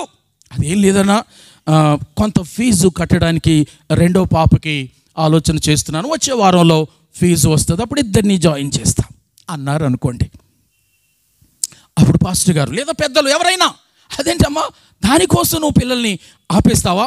నేను సమయానికి నా పిల్లల్ని జాయిన్ చేశాను, నా దగ్గర కొంత పైసలు ఉన్నాయి, ముందు ఇవాళే నీ పిల్లల్ని స్కూల్లో జాయిన్ చేసేయి, నీకు వారం తర్వాత డబ్బులు అందిన తర్వాత నాకు ఇవ్వు. ఇది సత్క్రియ. ఒక చిన్న ఉదాహరణ చెప్పాను అంతే నేను. ప్రియులారా, ఈ సత్క్రియలు సంఘములో మనం ఒకరికొకరు చేసుకోవాలి. ఈ సంఘములో ఉన్న ఎవరి అవసరతైనా ఈ సంఘమునకు చెందని వేరే వాళ్ళు తీర్చాల్సిన పని రాకుండా సంఘములోనేది క్రమం అయిపోవాలి. వేరే వాళ్ళు తీర్చడం తప్పు అని నేను అనలే, కానీ సంఘములో ముందది క్రమం అయిపోవాలి. ఇక 4వది పరస్పర పురికొల్పు. ప్రియులారా, చాలాసార్లు నువ్వు డబ్బులు ఇవ్వక్కర్లే, చాలాసార్లు నువ్వేం చేయనక్కర్లే, నువ్వు పోయి ప్రక్కన కూర్చో. ఒక సహోదరి దుఃఖముకురాలై ఉంది, మరొక సహోదరికి తెలిసింది ఈ సంఘంలో, నువ్వు వెళ్ళి ఆమె ప్రక్కన కూర్చో, నువ్వు మాట్లాడొద్దు, జస్ట్ సిట్ దేర్. ఆమె ఇలా చూసి, ఓ మా అక్క వచ్చింది, నా చెల్లి వచ్చింది, నాతో కూర్చుంది. అదెంత పురికొల్పు ఉంటుంది, అదెంత ప్రేరణగా ఉంటుంది. నువ్వేం మాట్లాడు, నువ్వు ప్రసంగం చెయ్యు, వాక్యవచనాలు కూడా చదువు, నువ్వు కూర్చున్నావు ఆమెతో. ఆమె దిగాలుగా దుఃఖముకురాలై ఉంటే నువ్వు కూడా ప్రక్కన కూర్చొని ఒక 2 కన్నీటి బొట్లు రాల్చావు, ఆమె బాధను నువ్వు అర్థం చేసుకున్నావు. నేనున్నాను కదా, మన సంఘం ఉంది కదా, నువ్వెందుకు డీలా పడుతున్నావు, మనం ప్రభువు నమ్ముకున్నాం కదా, చాలా ఉండొద్దు లే, ఇలాంటి మాటలు మాట్లాడతావే, అది పురుకొల్పు అంటే, అది పురుకొల్పు. ఇది నాన్న ప్రియులారా, సంఘాలలో ఈ 4 గనుక జరిగితే ఆ సంఘాలు పరలోకపు నమూనాలుగా ఉంటాయి నేల మీద. అలా ఉండడం లేదు. ఎవరి స్వార్థాలు వారివి. మహా అయితే నా ఇంటి పేరు కలిగిన వాళ్ళనే నేను చూస్తాను తప్ప మిగిలిన వాళ్ళ సంగతి నాకు అక్కర్లేదు. నాలాగా చదువుకొని ఉద్యోగం చేసుకున్న వాళ్ళు మా సంఘంలో ఎవరైనా ఉంటే వాళ్ళకే నేనేమైనా చేస్తానేమో, కానీ మిగిలిన వాళ్ళతో నాకు సంబంధం లేదు. అలా చెప్పలేదు బైబిల్ చెప్తుంది, ఒకనినొకడు అంతే, ఒకనినొకడు, వన్ అనదర్, పరస్పరం అని ఉంది. కుల లింగ తాహతు, ఉద్యోగ, రంగు, ఏ భేదం బైబిల్ మాట్లాడడం లేదు. అసలు సంఘములోనికి వచ్చినప్పుడు ఈ భేదాలు లేనే లేవు, ఉండకూడదు. అందరం కూడా ప్రభువుని ఎరిగిన వాళ్ళంగానే ఇక్కడ ఉండాలా. కాబట్టి ప్రియులారా, ఈ 4 ఉన్నాయా? ఈ 4 మన సహవాసంలో ఉంటేనే అది నిజమైన సహవాసం. లేనట్లయితే అది సహవాసం కాదు. నువ్వు అనుకుంటున్నావు సహవాసం అని, భ్రమలో ఉన్నావు. ఇవాళ ఎవరినైనా నిలబెట్టి, అమ్మా గుర్తుకు తెచ్చుకో, చిట్ట చివరిగా మీ సంఘములో ఎవరి దగ్గరికి వెళ్ళి వారు డీలా ఉంటే, దిగులుగా ఉంటే, మీ భార్యాభర్తలు ఇద్దరూ వెళ్ళి ఆ కుటుంబాన్ని ధైర్యపరిచి బలపరిచి ఎన్నాళ్ళయింది అని అడిగితే ఏం చెప్పగలవు నువ్వు? ఈ సంఘములో దేవుడు నిన్ను ఒక స్థితిలో ఉంచాడు, కానీ ఇంకొక కుటుంబం ఉంది, వారు అవసరతలో ఉన్నారు, అది నీకు తెలిసింది. నువ్వు చివరిసారిగా ఒక సత్క్రియ చేసి మీ సంఘంలో ఉన్న తోటి కుటుంబానికి, తోటి విశ్వాసికి ఎన్ని రోజులయ్యింది అని అడిగితే ఏం జవాబు చెప్తావు? ప్రియులారా, యేసుక్రీస్తు ప్రభువారు మన రక్షణ కోసమే ఆయన వెల చెల్లించలేదు, మన సహవాసం కూడా వెల చెల్లించాడు. ఆయన మన సహవాసం కోసం ఆయన చెల్లించిన వెల ఏంటో తెలుసా? ఆయన తండ్రి సహవాసాన్ని కొన్ని నిమిషాలు ఆయన కోల్పోవలసి వచ్చింది. తండ్రి సహవాసాన్ని కొన్ని నిమిషాలు కోల్పోవలసి వచ్చింది. ఆ కోల్పోయినప్పుడు ఆయనకు తెలిసింది తండ్రి చెయ్యి విడవడం అంటే ఏంటో. అసలు దేవునికి ఆది లేదు, ప్రారంభం లేదు. తండ్రిని దేవుడు, కుమారుడిని దేవుడు ఎప్పుడు విడివడి లేరు. అలాంటిది ఈ నేల మీద, గొల్గొతా కొండ మీద నేటికి 2025 సంవత్సరాలు రమారమి మనలను, మన చేతులను తండ్రి చేతికి కలిపి తండ్రితో మనకు సహవాసం ఏర్పరచడానికి కుమారుడైన దేవుడు తండ్రి చేయిని విడవవలసి వచ్చింది. నీకు తెలుసా? It was so painful. అది చాలా బాధాకరమైనది. కాబట్టి అరిచాడు ఆయన కేక పెట్టాడు. ఎందుకంటే ఆయనకు అది పూర్వ అనుభవం కాదది. అప్పుడే ఆ కొయ్య మీద, శిలువ మీద కలిగిన అనుభవం, నా దేవా, నా దేవా, నా చెయ్యి ఎలా విడిచావు. ప్రియులారా, ఎందుకు ఈ మాట చెప్తున్నాను అని అంటే, సహవాసం అన్నది సిలువ నుంచి ఏర్పడింది, రక్షణ అన్నది కూడా సిలువ నుంచి ఏర్పడింది. సహవాసాన్ని మనము నెగ్లెక్ట్ చేయకూడదని మనం చేస్తున్నాను. సహవాసం నెగ్లెక్ట్ చేయకూడదంటే గుడికి రావడం మానకండి, గుడికి రావడం మానకండి అని మాత్రమే అంటున్నాను అనుకుంటున్నారు చాలామంది. అంతే చెప్తారు, నేను అది చెప్పడంలే. గుడికి వచ్చినా కూడా, అనగా సంఘ సహవాసమునకు ఆదివారం వచ్చినా కూడా ఈ 4 కనుక మనలో లేకపోతే నువ్వు సహవాసంలో లేవు అని చెప్తున్నాను నేను. చెప్పండి ఏంటవి? పరస్పర హెచ్చరిక, పరస్పర ప్రేమ, పరస్పర సత్క్రియ, పరస్పర పురికొల్పు. గుర్తుపెట్టుకోండి, ఈ 4 అవి మనలో, మన మధ్యలో ఉండాలి. అవి గనుక లేకపోయినట్లయితే మనం చేస్తున్నది సహవాసము కాదు అని మనం చేస్తుంటున్నాను.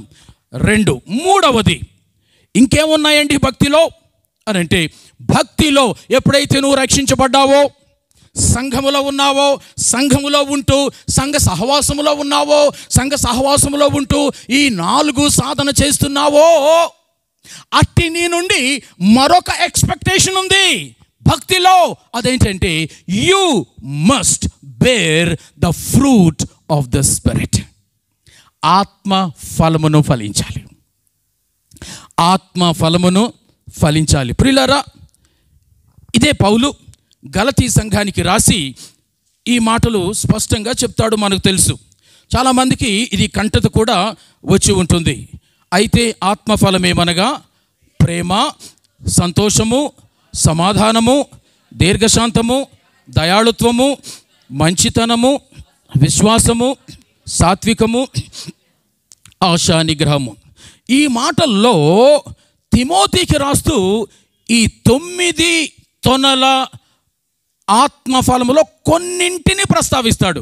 చూడండి, 1 తిమోతి 6:11. 1 తిమోతి 6:11లో నేను చదువుతాను. అందులో ఏవి ఆత్మఫలాలో మీరు చెప్పండి.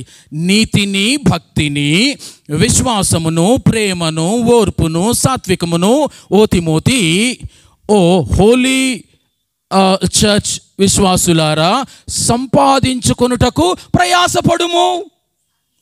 ఇప్పుడు చెప్పండి, 9 తొనల ఆత్మఫలములో ఇక్కడ ఎన్ని ఉన్నాయి? విశ్వాసము, ప్రేమ, సాత్వికము, ఓర్పు కూడా. ఈ ఓర్పును అక్కడ ఏమని రాశాడు? గలతీ దీర్ఘశాంతమని రాశాడు. కాబట్టి 4 ఉన్నాయి ఇక్కడ, మిగిలిన 5 కూడా గలతీ సంఘానికి రాసిన ఉత్తరంలో ఉన్నాయి. కాబట్టి 9 తొనల ఆత్మఫలమును ఎవరు ఫలించాలి? అసలు ఆత్మఫలమును ఎవరు ఫలిస్తారు? ఎవరు మాత్రమే ఫలిస్తారు? ఇలా అడగనివ్వండి. ఎవరు మాత్రమే ఫలిస్తారు? ఎవరైతే రక్షించబడ్డారో, ఎవరైతే సంఘ సహవాసంలో ఉన్నారో, ఎవరైతే సంఘ సహవాసంలో ఉంటూ ఈ 4 అక్కడ సాధన చేస్తారో వారు మాత్రమే 9 తొనల ఆత్మఫలమును ఫలిస్తారు. ఫలించాలి. ఫలించుటకు సాధన చేయాలి. ఇక్కడ చివరిగా వాడిన మాట ఏంటి? ప్రయాసపడుము. ఆత్మఫలము ఆటోమేటిక్గా ఫలించదండి, బై డిఫాల్ట్ అవ్వదండి. ఆత్మఫలమును ఫలించుటకు రక్షించబడి సంఘ సహవాసములో ఉన్న నువ్వు నేను కాన్షియస్గా స్పృహ కలిగి సాధన చేయాలి, ప్రయాసపడాలి. It's not easy. ఏమండి, నన్ను ప్రేమించే వారిని నేను ప్రేమించడం ఈజీనే, కానీ ప్రభు ఏమన్నాడు? అది కాదు బాబు నువ్వు చేయాల్సింది, నిన్ను ద్వేషించు వారిని నువ్వు ప్రేమించు. Is it easy?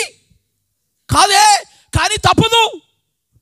No choice, no amendments, no corrections, editions and deletions. ప్రభు చాలా స్పష్టంగా ఇక్కడ మాట్లాడాడు. ఆయన మనకు ఉచితంగా ఇచ్చేది ఏంటో క్లియర్ చేశాడు. మనం సాధన చేయాల్సింది ఏంటో చెప్పాడు. ఉచితంగా ఇచ్చేది రక్షణ. ఉచితంగా రక్షణలో మనకి ఇచ్చేది పరిశుద్ధాత్ముడు. ఉచితంగా రక్షణలో మనకు ఫలించుటకు ఒక అవకాశాన్ని ఇచ్చింది ఆత్మఫలము. అయితే నేను సాధన చేయాలి, నేను ఫలించాలి. పిల్లరా, ఇది చాలా కష్టంగా ఉంటుంది. ఈ ఆత్మఫలమును మొదట సంఘములో సాధన చేయాలి. ఈ ప్రేమ, ఈ మంచితనం, ఈ విశ్వాసం, ఈ సాత్వికం, ఈ దయాళుత్వం, ఈ ఆశానిగ్రహం, ఇవన్నీ కూడా సంఘములో సాధన చేయాలి. నంబర్ 1. ఎవరి ఇంట్లో వాళ్ళు సాధన చేయాలి. నంబర్ 2, మీరు పనిచేస్తున్న ఉద్యోగపు స్థలాల్లో సాధన చేయాలి.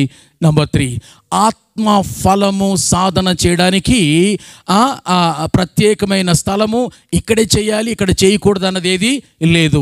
ప్రతి చోట ఆత్మఫలమును సాధన చేయాలి. It's not easy, at the same time it is not impossible. ఇది కష్టమే, కానీ అసాధ్యం కాదు, కాకూడదు. ఏవండి, మాటిమాటికి ఎవరిని పడితే వాళ్ళని ప్రేమించగలుగుతామండి? ప్రేమించలేమండి. నేను ప్రేమించాలంటే ఆ వ్యక్తి కొన్ని యోగ్యతలు, అర్హతలు ఉండాలండి. ఇది నీ డెఫినేషన్, అది మన డెఫినేషన్. ఇది కానీ వాక్యం అలా చెప్పలే. వాక్యం చెప్తుంది ఏంటంటే, నువ్వు నేను ఈ 9 తొనల ఫలాన్ని ఫలించుటకు అన్ని స్థలాలలో, సంఘములో, ఇంటిలో, సమాజంలో మనం ఫలించాలి. ఎందుకు అంటే, నేను పార్ట్ టైం రక్షణ పొందలేదు, నేను అప్పుడప్పుడు రక్షణ పొందలేదు, నేను నిత్య జీవము కొరకైన రక్షణను పొందాను. Once I'm saved, I'm saved eternally. నేను ఒకసారి అర్థవంతంగా రక్షించబడ్డానా, నేను నిత్యత్వము వరకు రక్షణ పొందాను. నా మరణం వరకే కాదు సుమా, నా మరణం వరకే కాదు, నిత్యత్వం వరకు నేను రక్షణ పొందాను. కాబట్టి నిత్యత్వం వరకు, నేను మరణించేంత వరకు అంటే అర్థం ఏంటంటే, నేను ఇంటిలో ఉంటే ఇంటిలో, సంఘములో ఉంటే సంఘములో, సమాజంలో ఉంటే సమాజంలో, పొలములో ఉంటే పొలములో, ఎక్కడుంటే అక్కడ ఆత్మఫలమును, 9 తొనల ఆత్మఫలమును ఫలించుటకు సాధన చేయాలి, ప్రయాసపడాలి. ఒకసారి ఓడిపోయానా నిరుత్సాహపడొద్దు, మరలా మొదలు పెట్టాలా, మరలా సాధన చేయాలి. ప్రియులారా, ఈ 9 మాటలు మరణానికి తెచ్చుకోండి. మీరు గనుక నేను ప్రేమ అయితే ప్రేమించగలనండి, అందరినీ ప్రభుని ప్రేమతో ప్రేమించగలను, ఓర్పు అయితే నా వల్ల కాదండి, కుదరదండి. ఆప్షన్స్ ఇవ్వలేదు మనకి. 9 ఒక 5 పాటిస్తే చాలు ఉందా ఎక్కడైనా? ప్రియులారా, ఒక 9 తొనల బత్తాయి పండు నేను ఒలిచి నా కూతురికిచ్చి, ఇదిగో తినమ్మా ఈ పండు అన్నాను అనుకోండి. ఆ అమ్మాయి 1 మాత్రమే తిని, డాడీ పండు తినేసాను డాడీ అంటే కుదురుద్దా? అవుద్దా? పండు తినలేదు, ఆమె ఏం తిన్నది? 1 తొన మాత్రమే తిన్నది. 1 తొన తిని పండు తిన్నానని ఫీల్ అయితే ఎలా? కుదరదు. నువ్వు 9 తొనలు తింటేనే పండు తిన్నట్టు. పళ్ళు కావవి. ఏంటి ఏంటి ఉన్నారా ఇక్కడ? పండు. It is not the fruits of the spirit, it is the fruit of the spirit. పండు, ఒకటే పండు. ఆ ఒకటే పండులో 9 ఉన్నాయి. ఈ 9ంటిని మనము సాధన చేస్తేనే పండు సాధన చేసినట్టు, ఫలమును సాధన చేసినట్టు. ప్రియులారా, it is not easy, yes, but it is not impossible. ప్రియమైన యేసుక్రీస్తు దేవుని బిడ్డలారా, ఏంటండి ఇంతకు ఈ 9 పళ్ళు 9 తొనలు ఏంటండి అని అంటే, ఇవి ఏమీ కాదండి, ఇవి దేవుని యొక్క గుణగణాలు, ఇవి దేవుని యొక్క క్యారెక్టర్, అది దేవుని యొక్క శీలం. అది దేవుడు అంటే ఎవరు అనుకుంటున్నావు నువ్వు? దేవుడు అంటే ఇలాంటి గుణగణాల సంకలనం. దేవుడు ఆత్మస్వరూపి. శరీరధారిగా వచ్చినప్పుడు ఆయన శరీరాన్ని ధరించుకున్నాడు, కానీ ముందు ఎవరైనా ఈజ్ ద స్పిరిట్. ఆయన ఆత్మ. ఆత్మ నీకు కనబడదు, ఆత్మకు భౌతికత లేదు, కానీ ఆ కనబడని ఆత్మలో, భౌతికత లేని ఆత్మలో ఇవన్నీ ఇమిడి ఉన్నాయి. ప్రేమ, సంతోషము, సమాధానం, ఇవన్నీ ఇమిడి ఉన్నాయి. ఇవన్నీ కలిస్తేనే దేవుడు.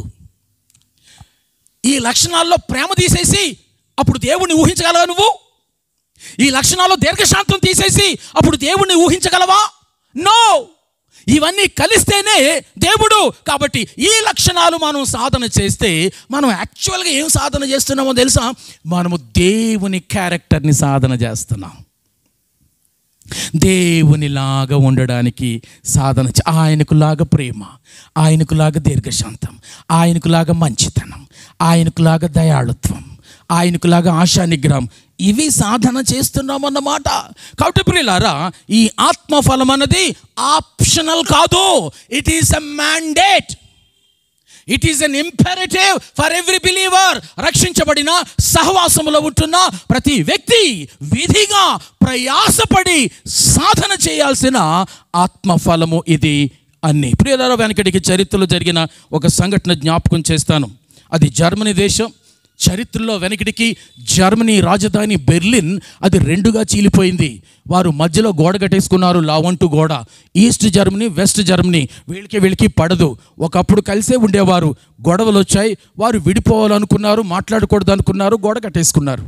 బెర్లిన్ వాల్ చదువుకుని ఉన్నాం చిన్నప్పుడు. ఒకరోజు ఈ తూర్పు బెర్లిన్ వాళ్ళు ఏం చేశారో తెలుసా?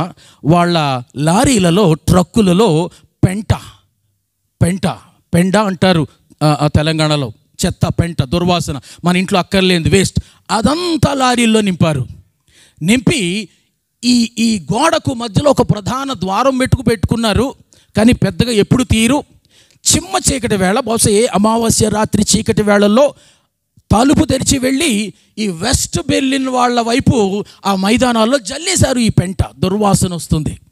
ఉదయం లేచి వాళ్ళు చూసుకునేసరికి వాళ్ళకి విషయం అర్థమైంది. ట్రక్కుల బాటలు కనపడ్డాయి. తూర్పు బెర్లిన్ వాళ్ళు వచ్చారు.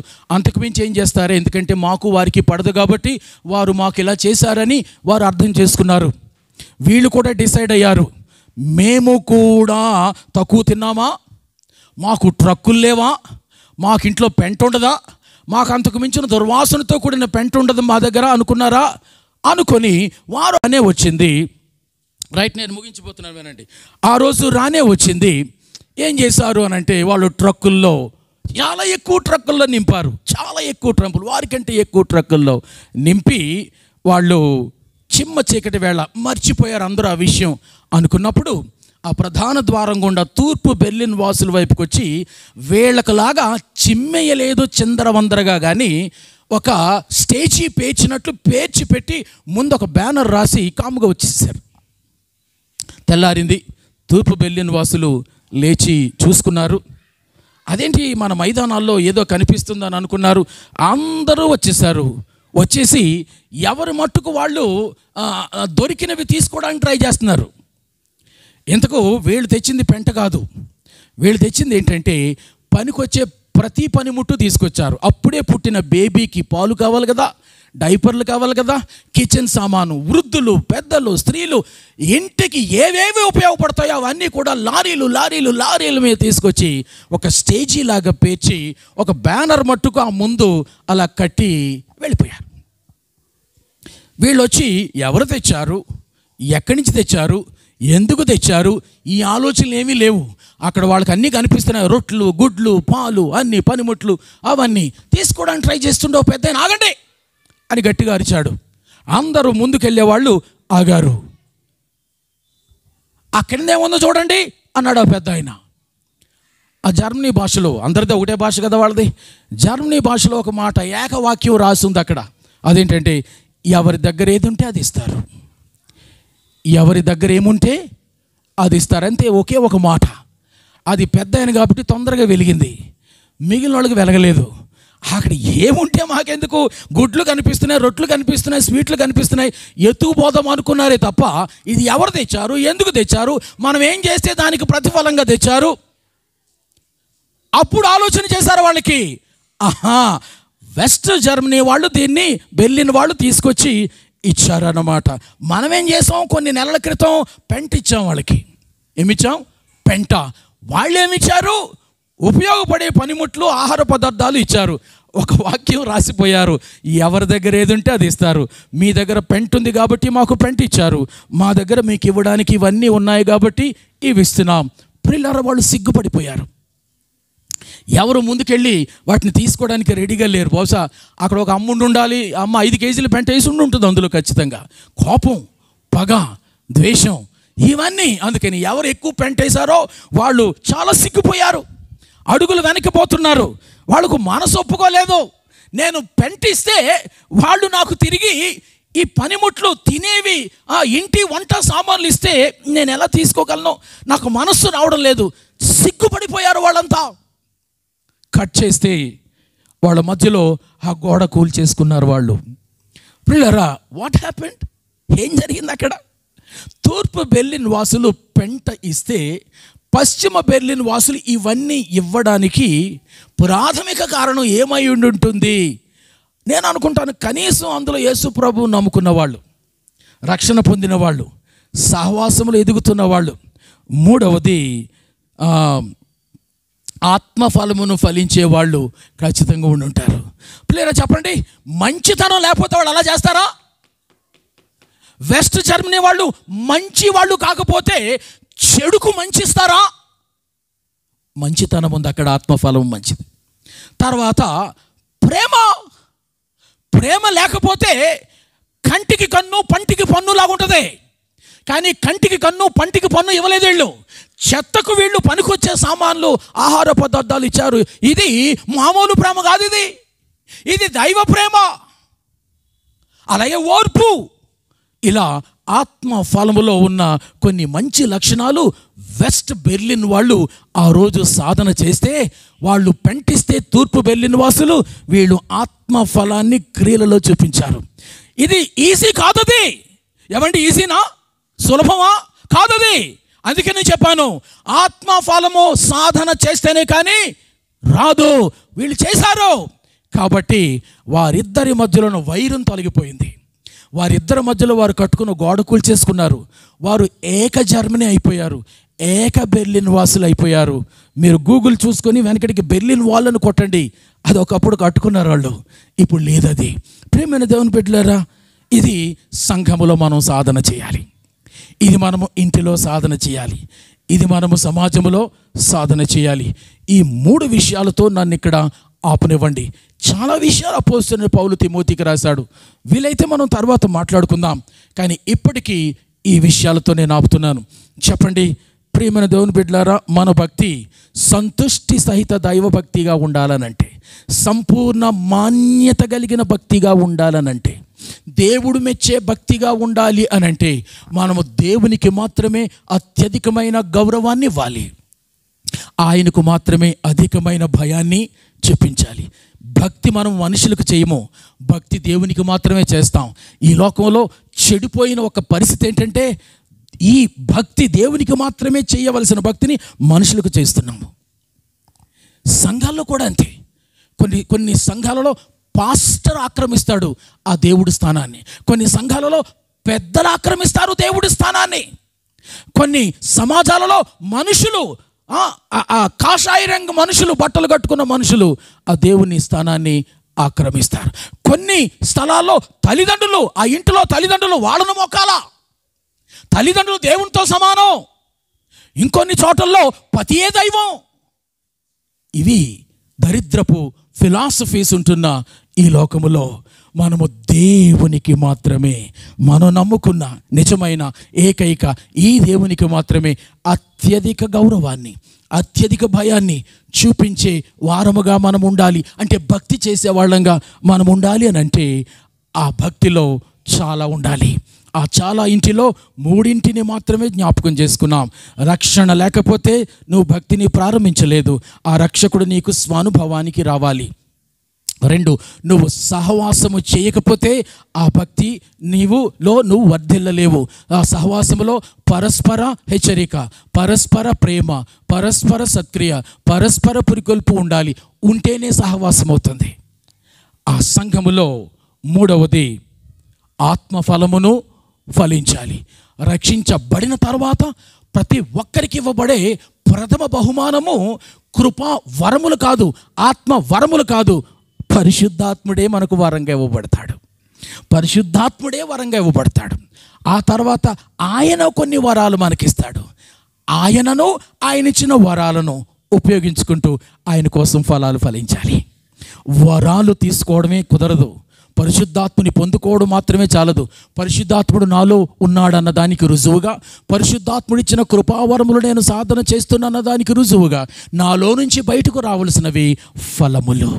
ఆ ఆత్మ ఫలము 9 తొనల ఒకే ఒక పండు. ప్రేమ మొదలుకొని ఆశా నిగ్రహం వరకు ఉంటుంది. అది ఈజీ కాదు, సాధన చేయాలి. సాధన చేస్తే పరిశుద్ధాత్ముడు సాయం చేస్తాడు. అప్పుడు సామాన్యులు చేయలేని అద్భుతమైన గొప్ప గొప్ప కార్యాలు ఇంటిలో, ఒంటిలో, సమాజంలో ప్రభు కోసం మనం చేయగలుగుతాం. అవి గనుక ఈ సంఘములో ఉండగలిగినట్లయితే ఈ 24 సంవత్సరాల వెనకటిలో ఇలా జీవించామా? ఎక్కడైనా ఎగుడు దిగుడులు ఉన్నాయా? ఉంటే సరి చేసుకుంటూ ఈ గడవనై ఉన్న నూతన సంవత్సరంలో నుండి వీటిని గనుక మనం సాధన చేస్తే ఇది ఎలాగుంటుందో తెలుసా? ఈ హోలీ చర్చ్ ఇది పరలోకపు నమూనా లాగుంటుంది, పరలోకానికి నకలు లాగుంటుంది. నేను తాజ్మహల్ని చూడడానికి వెళ్ళాను. అది తీసుకొచ్చి మీకు చూపించాలని ఉంది, కానీ తేలేను. కానీ ఏం చేస్తాను నేను? అక్కడ తాజ్మహల్ షేపులో ఉండే మినియేచర్ తాజ్మహల్స్ అమ్ముతారు అక్కడ. దాన్ని కొని తీసుకొచ్చి అంటాను నా పిల్లలకి, ఇదిగో ఇది చూస్తే తాజ్మహల్ చూడక్కర్లేదమ్మా. ఏంటట? ఇది చూస్తే తాజ్మహల్ని, అదేంటి డాడీ తాజ్మహల్ అక్కడ ఉంది? అవునమ్మా అక్కడే ఉంది, ఆగ్రాలోనే ఉంది. అక్కడికే వెళ్ళి అక్కడి నుంచి తీసుకొచ్చా. ఇది చిన్నది, ఇది పెద్దదంతే, ఇకేం తేడా లేదు. దీని షేపులు, దీని రూపాలు, దీని ఆకారాలు దానికిలాగే ఉంటాయి. అది పెద్దది, ఇది చిన్నది. ఎప్పుడైనా వెళ్ళినప్పుడు చూద్దుగానిలే. ఇప్పటికైతే ఇది చూసి తాజ్మహల్ ఇలా ఉంటుందని నువ్వు అర్థం చేసుకో. క్రైస్తవ సంఘం కూడా అలాగ ఉండాలి. పరలోకం చాలా పెద్దది, అక్కడికి వెళ్ళినప్పుడు చూద్దాంలే. ఈలోగా పరలోకాన్ని చూడాలని ఉంది. ఎక్కడ చూడాలి? హోలీ చర్చ్లో చూడాలి. హోలీ చర్చ్ మినిస్ట్రీస్లో ఉన్న ఈ చర్చ్లో పెద్ద పరలోకానికి చిన్న నమూనాలాగా ఇది ఉండాలి. అతి గొప్ప కృప, సిద్ధపాటు, ప్రయాస, ఆ రకమైన సాధన దేవుడి సంఘానికి అనుగ్రహించునుగాక. కళ్ళు మూసుకొనండి. చిన్న ప్రార్థన 2 నిమిషాలు దయచేసి ప్లీజ్ క్లోజ్ యువర్ ఐస్. ప్రార్థన తర్వాత వెనువెంటనే ప్రార్థన చేసుకోవడం, వాక్యం తర్వాత ఒక చిన్న తీర్మానం చేసుకోవడం. ఎవరు చూడొద్దు, ఎవరు లేవద్దు. నీ మట్టుకు నువ్వే, ఎవరి మట్టుకు వారము, నా మట్టుకు నేను. చిన్న తీర్మానం చేసుకుని వెళ్దాం. ప్రభు బల్ల కోసం అలా సిద్ధపడదాం. అంతేకాదు ఈ రానున్న 25వ సంవత్సరపు ఈ హోలీ చర్చ్ మినిస్ట్రీస్లో ఉంటున్న ఈ సంఘము ఎలా రూపాంతరం చెందాలో దాని కొరకు తీర్మానం. నువ్వు వ్యక్తిగతంగా ఎలా మార్పు చెందాలో దాని కొరకు ఒక తీర్మానం. ఇది మొదలుకొని ఈ సంఘం ఎలా ఉండాలో, నీ కుటుంబం ఎలా ఉండాలో, నువ్వెలా ఉండాలో సంబంధించిన తీర్మానాలు ప్రార్థనలో తీసుకుని ప్రభుని చేతికి అప్పగించుకొని మనం ముగించుకుందాం. ఎవరు మౌనంగా ఉండొద్దు. Please pray, make a commitment. ప్రభువా, ఒకవేళ ఇక్కడ ఎవరైనా ఇంకా రక్షణ పొందకుండా గుడిలో మాత్రమే ఉంటూ సంఘములో లేకుండా ఉంటే, అయ్యా అమ్మ నువ్వు చాలా ప్రమాదంలో ఉన్నావు, చాలా ప్రమాదంలో ఉన్నావు, నువ్వు నటిస్తున్నావు. రక్షణతోనే భక్తి మొదలవుతుంది. రక్షణ లేని చోట భక్తి ఇంకా ప్రారంభమే కాలేదు. 2, నువ్వు గుడిలో కాకుండా సంఘములో ఉంటూ ఈ 4 రకాల పరస్పర పరిచర్యలు చేసుకుంటూ సంఘ సహవాసంలో ఉన్నావా లేదా? లేదు అని నీకు అనిపిస్తే ఈ క్షణము నుంచి ఒక తీర్మానం చేసుకొని ఆ రకంగా సహవసించడానికి సిద్ధపడు. ఆత్మ ఫలము నువ్వు ఫలిస్తున్నావని నీకు తెలుస్తుందా? లేదు అని నీకు అనిపిస్తే ఒక తీర్మానం చేసుకోవాలి. ప్రభువా, నువ్వు నన్ను రక్షించి ఒక శ్రేష్టమైన సంఘ సహవాసములో ఉంచినప్పుడు నేను ఫలించకపోతే నేను గొడ్డుపోయిన దానను, గొడ్డుపోయిన వాడును అవుతాను. ఫలాలు లేని చెట్టు ఎవరికి కావాలి? నువ్వు ఆ రోజు మాట్లాడుతూ చెప్పావు, ఇదిగో గొడ్డలి చెట్టు వేరున ఉన్నది అని. ఫలించని ప్రతి చెట్టు 1 సంవత్సరం చూస్తావు, 2 సంవత్సరాలు చూస్తాడు, ఆ తర్వాత ఇక తెగ కొట్టేస్తాడు. బహుశా ఇప్పటికే ఈ సంఘాన్ని చాలా కాలం చూశాడేమో, ఇప్పటికే ఉంటున్న నీ కుటుంబాన్ని చాలా కాలం ఆయన ఓర్పు వహించాడేమో, ఇక్కడ ఉంటున్న నీ పట్ల నా పట్ల చాలా సహనాన్ని చూపించాడేమో. మనము గొడ్డుపోయి ఫలాలు లేకుండా ఉన్నా కనికరం చూపిస్తూ ఆయుష్ను పొడిగిస్తూ ఉన్నాడు. ఇది చివరి సంవత్సరమేమో. ఎవరు మట్టుకు వాళ్ళము తీర్మానం చేసుకుందాం. ప్రేమ కలిగిన ప్రియ తండ్రి, మీకు వందనములు, స్తోత్రములు. మరొకసారి నీ సన్నిధికి మేము వస్తున్నాం.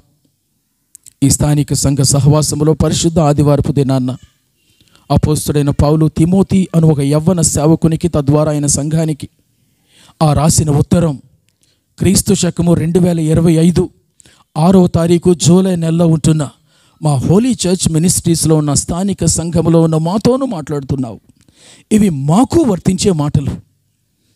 ఈ 3 విషయాల్లో, రక్షణ విషయంలో, సహవాస విషయంలో, ఆత్మఫలం విషయంలో మేము తీర్మానాలు చేసుకొని ప్రయాసపడి మేము రక్షణలో కొనసాగడానికి, సహవాసములో వర్ధిల్లడానికి, ఆత్మఫలములో ఫలించడానికి మాకు సహాయం చేయమని, ఆ మేరకు తీర్మానాలు చేసుకున్న, నిజంగా తీర్మానాలు చేసుకున్న ప్రతి ఒక్క తీర్మానాన్ని ఆనర్ చేసి అందులో వారు ఫలించడానికి, వర్ధిల్లడానికి, విస్తరిల్లడానికి, స్థిరంగా నిలబడడానికి సహాయం చేయమని క్రీస్తు నామమున అడిగి వేడుకొనుచున్నాము తండ్రి. ఆమెన్.